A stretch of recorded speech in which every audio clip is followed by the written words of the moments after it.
Bueno, vamos a dar comienzo a este acto cultural. Yo, para empezar, daré la bienvenida a todos a este salón de plenos que normalmente se utiliza para que los representantes de los rambleños pues se sientan aquí y dirimen y consensúan sus propuestas para el funcionamiento de nuestro pueblo, algunas veces con mejor criterio y otras veces pues hay algún rifirrafe. Pero hoy es para nosotros un honor que este salón se utilice para este acto cultural y por eso quería dar la bienvenida. Un rambleño pues ha escrito un libro, él está tremendamente orgulloso de su libro, nosotros estamos tremendamente orgullosos de que sea rambleño, de que esté entre nosotros, y yo no voy a hablaros de la biografía de Juanjo, porque bueno, muchísima gente, prácticamente te conoce toda la Rambla por tu actividad en los años que llevas desde que volviste a tu pueblo, pero bueno, yo sí tuve la suerte de conocerlo del mismo instante prácticamente que regresó aquí a su pueblo y me honra pues tenerlo entre mis amigos. Les decía que yo no os voy a contar su biografía porque para eso ha venido su hijo Pablo desde Toledo y para hacer ese menester. Pero bueno, simplemente agradecer y felicitar a Juanjo por este libro que yo le he podido dar un repaso muy rápido y he visto que los que adquiramos el libro, cuando tengamos el libro, nos va a servir para unas meditaciones bastante profundas. Él cuenta en el libro, pues tiene muchas citas bíblicas y yo creo, bueno, pues que nos va a servir para meditar. Nada más y bienvenidos todos y muchas gracias, Juanjo, por querer que tu libro se presente aquí en tu pueblo.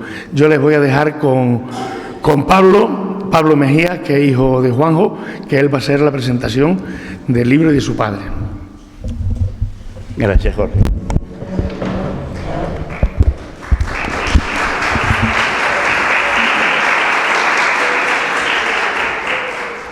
Bueno, buenas noches a todos. Gracias por las palabras tan cariñosas. Y qué paradójico, ¿no?, en un lugar donde se debate tanto, que podamos celebrar este tiempo que para nosotros es emotivo por partida doble. A mí me toca hacer la presentación del libro, bueno, o a dar una pequeña reseña de biografía de mi papá, o de Juan José Mejías, para nosotros es papá, y es complicado poder hablarles a ustedes de la biografía de mi papá y de mi mamá, ¿no?, en 3-4 minutos. El resumen es, y en el libro lo van a poder ver, es que es tremendamente conmovedor para todos nosotros y estar entre medio de amigos y familia, que estemos en el pueblo natal de mi papá. Mi papá con 6 años emigró para Argentina y producto de que emigró soy yo y mis hermanos. Conocí a mi mamá y 4 hermanos que nacimos allí. Hoy nos encontramos en su pueblo natal y si mi abuelo Emilio y mi abuela Ana pudieran estar aquí, estarían seguramente llorando a mares de la emoción por vernos. Pero bueno, mis padres allá pudieron trabajar como pastores misioneros, fundando distintos tipos de iglesias. Papá estuvo enseñando como profesor en un seminario teológico y con más de 1000 alumnos en toda la Patagonia Argentina, que la Patagonia Argentina probablemente sea 3 veces la extensión de España. Aparte de llevar y sacar adelante a una familia de 6 integrantes y el trabajo profesional como técnico que muchos de ustedes conocen. Esa es la breve reseña. Hoy para mí es un privilegio poder estar hablándoles de mi papá y sobre todo de algo que materialmente cuando heredamos como hijos es muy difícil decir me da igual lo que me puedas dejar. Si es un coche, si es una casa, porque generalmente a toda la gente le importa. Bueno, a nosotros no nos importa todo eso. Y hoy venimos a hablar y a celebrar algo que para mí es una herencia, que voy a poder disfrutar con mis 4 hijos y voy a poder leer siempre que quiera, y ahora le voy a exigir que saque el 2 y que saque el 3 y que saque el 4, así que ponete las pilas. Así que hoy miles de personas en todo el mundo, porque papá pudo y con mamá también trabajar en muchas familias en todo el mundo, van a poder disfrutar de este libro, y escucho en mi cabeza un gracias Juan José, gracias Amalia, gracias profesor, gracias empresario. Bueno, pues para mí es un placer, y junto a mis hermanos, que hoy Esteban está trabajando también, es decirle gracias papá. Gracias por esto y por todo lo que hiciste con mamá por nosotros.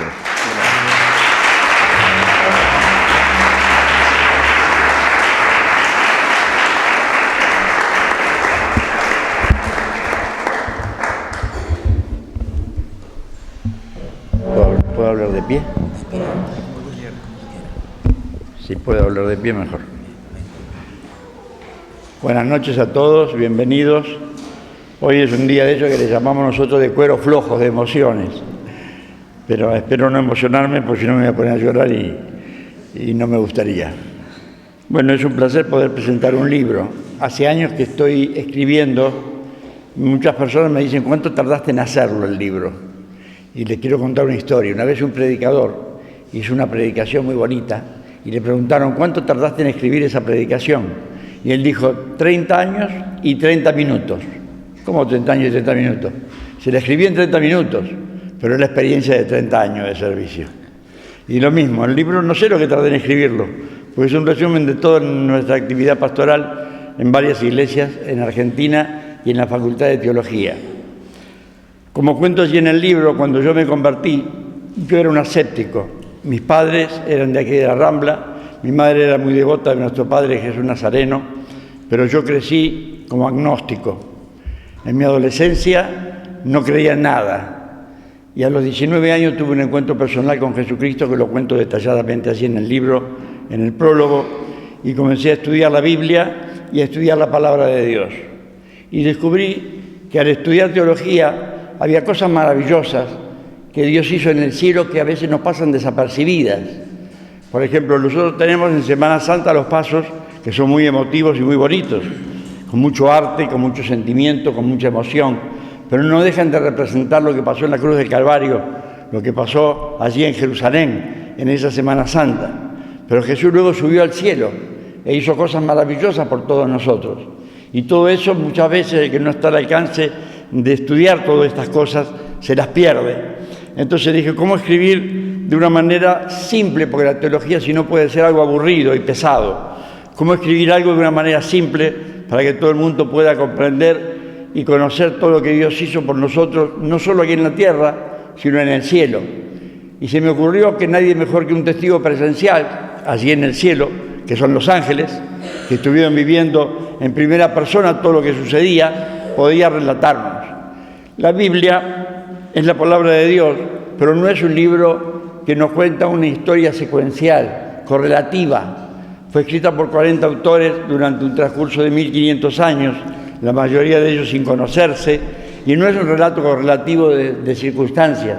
Sin embargo, nos habla de la eternidad pasada, nos habla de la eternidad futura, nos habla de la actualidad, nos habla de la época de Jesucristo. Y lo que el ángel hace, toma la historia desde antes de la creación del cosmos, desde antes de la creación del universo, cuando él fue creado como ángel, cuando fue creado el querubín Lucifer y se rebeló contra Dios, dando origen al pecado en el cielo.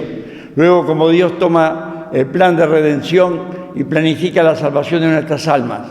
Y eso se representa perfectamente en el templo de Jerusalén. Cuando Dios le habla a Moisés y cuando Israel estaba en el desierto, le dice que construyan un tabernáculo, que era una gran carpa, un templo ambulante, y que ponga varios muebles y utensilios dentro del tabernáculo.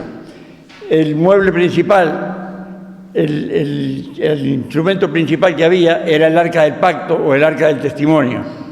Y sobre el arca había 2 querubines que estaban mirando para adentro. Quiero pedir 2 voluntarios. A ver. No, ya lo tengo. ¿Dónde está? Luciana, ¿dónde está?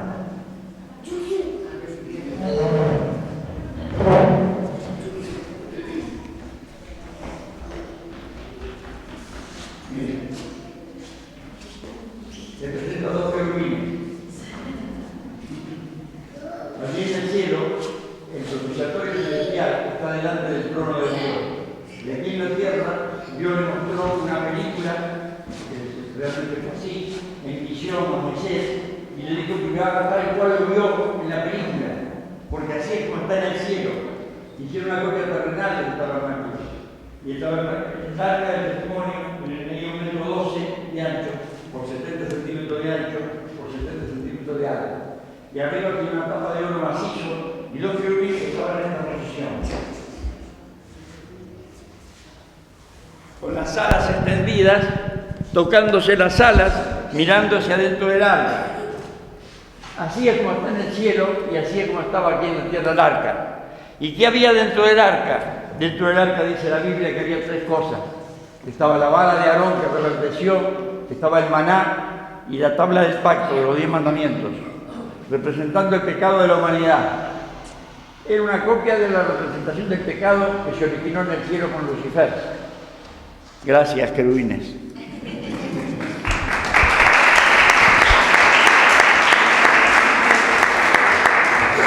Los dos querubines que están en el cielo, que se representaban en el arca, estaban mirando dentro del arca, estaban mirando el maná. ¿Por qué miraban el maná? Dios hizo poner el maná. ¿Saben lo que es el maná?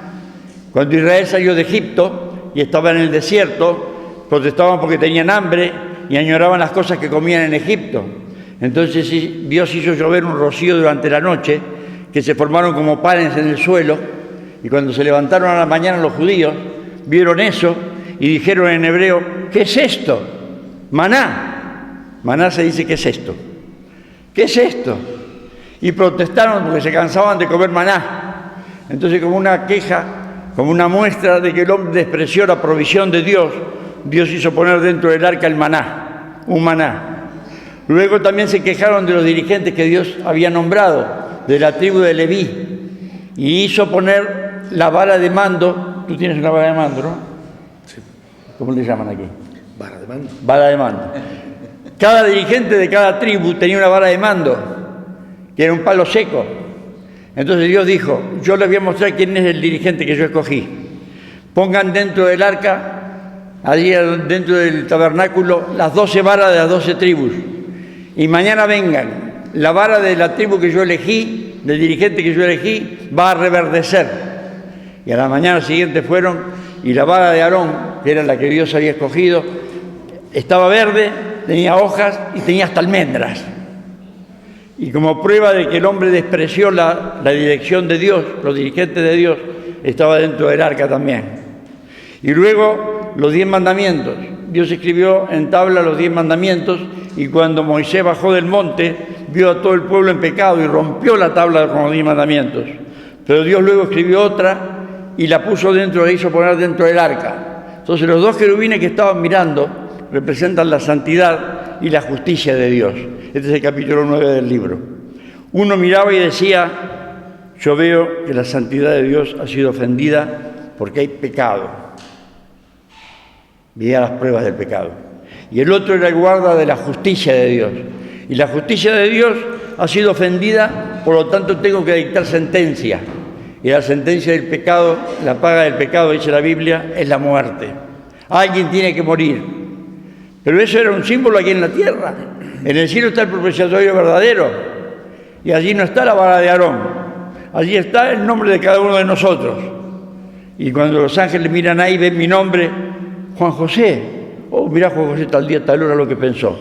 Mirá Juan José tal día, tal hora lo que hizo. Todos los pecados de Juan José estaban ahí. Y perdóname por los tuyos también. Claro que sí. Estaban ahí. ¿Y qué pasaba el día de la expiación? El día de la expiación, Yom Kippur, en Israel, lo siguen festejando hasta hoy en día. El sumo sacerdote de Israel sacrificaba un animal, entraba donde estaba el arca con los querubines, derramaba la sangre sobre la tapa de oro, y entonces los querubines simbólicamente decían, yo no veo el pecado, porque la sangre no me deja ver el pecado. Y el otro decía, la justicia de Dios ha sido satisfecha, porque ha sido derramada la sangre del culpable o de un sustituto. Eso es lo que hizo Jesús. Jesús subió a los cielos en esa Semana Santa, fue al propiciatorio no hecho de manos, dice la Biblia, el verdadero. Se presentó delante del propiciatorio, se puso con los brazos en jarras y comenzó a manar la sangre de sus heridas, de las heridas de las espinas, de las heridas de los clavos, de las heridas de los latigazos, del lanzazo en el costado, y esa sangre cubrió nuestros pecados y sigue vigente para siempre. Y todas estas cosas y muchas otras que a veces perdemos de vista, nos quedamos con el paso o con la mirada más de lo que pasó aquí. Todas estas cosas están detalladas en el libro con lujo de detalle, de una manera simple y espero que amena para todos ustedes. Mi deseo es que este libro pueda ser de bendición. Perdónenme que me he emocionado, pero me emociono no solo por lo que Jesús hizo, sino por poderlo contar aquí en la Rambla a ustedes. Que Dios les bendiga.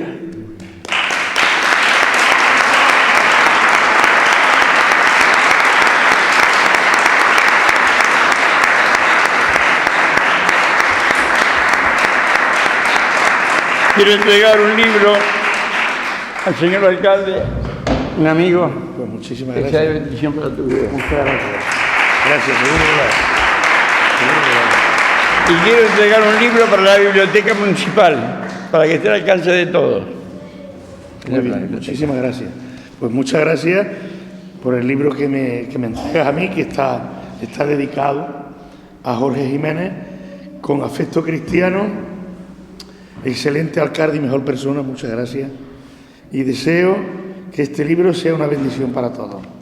Gracias, Juanjo. Por nada. Y muchas gracias en nombre del pueblo de la Rambla, porque en la biblioteca pues también tendremos el libro por si alguien tiene interés en echar un vistazo, porque ya digo que es muy interesante y que puede servir para hacer mucha meditación. Gracias. Gracias a todos por su asistencia. Al que quiera que le dedique el libro, voy a pasar.